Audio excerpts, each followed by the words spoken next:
ದಕ್ಷಿಣ ಕನ್ನಡ ಜಿಲ್ಲೆಯ ಬಂಟ್ವಾಳ ತಾಲೂಕಿನಲ್ಲಿ ಸೀಸನ್ 2ರಲ್ಲಿ ನಡೆಯುತ್ತಿದೆ ಲೆಜೆಂಡ್ ಕ್ರಿಕೆಟ್ ಪಂದ್ಯಾಟ. ಸದಾ ಕೆಲಸದ ಒತ್ತಡದಲ್ಲಿರುವ ಜನರಿಗೆ ಈ ಕ್ರೀಡೆ ಹೊಸ ಅನುಭವ ನೀಡಲಿದೆ. ಹಿರಿಯರಿಂದ ಹಿಡಿದು ಕಿರಿಯರ ಉಪಸ್ಥಿತಿಯಲ್ಲಿ ನಡೆಯುವ ಈ ಕ್ರಿಕೆಟ್ ಪಂದ್ಯಾಟದಲ್ಲಿ ಒಟ್ಟು 8 ತಂಡಗಳು ಇರುತ್ತವೆ. ಇವುಗಳನ್ನು ಬಿಡ್ಡಿಂಗ್ ಮೂಲಕ ಆಯ್ಕೆ ಮಾಡಲಾಗಿದೆ. ಅಂದಹಾಗೆ ಈ ಕ್ರಿಕೆಟ್ ಪಂದ್ಯಾಟ ಬಂಟ್ವಾಳ ತಾಲೂಕಿನ ಸಜಿಪಾ ಹೊಯ್ಗೆಮಚಲ್ ಗ್ರೌಂಡ್ನಲ್ಲಿ ನಡೆಯುತ್ತಿದೆ.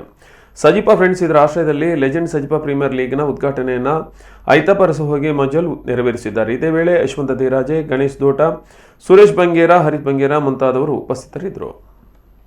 ಪಂದ್ಯಾಟದ ಚಾಲನೆ ದರಾವಡು ದೀಪ ಪ್ರಜ್ವಲನದೊಟ್ಟಿಗೆ ಪ್ರಾರಂಭ ಆಗುವುದು. ಈ ಪೊರ್ತುಡು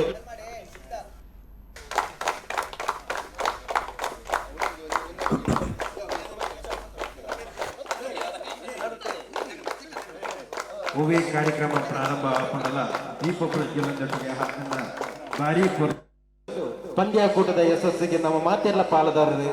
ಈ ಪೊರ್ತುಡು ಕಾರ್ಯಕ್ರಮ ಯಶಸ್ವಿ ಆವಡು ಪಂಡದ ಮಾತಾ ದೇವದೇವರೊಟ್ಟಿಗೆ ಪ್ರೀಮಿಯರ್ ಲೀಗ್ 2ನೇ ಸೀಸನ್ ನ ಈ ಪಂದ್ಯಾಟ ಯಶಸ್ವಿ ಸೂಪರ್ ಕಿಂಗ್ಸ್ ಗೋಲಿಪಡ್ಪು ಹಾಗೂ ನೇತಾಜಿ ಅಟಕರ್ಸ್ ಹೊಯ್ಗೆಮಚಲು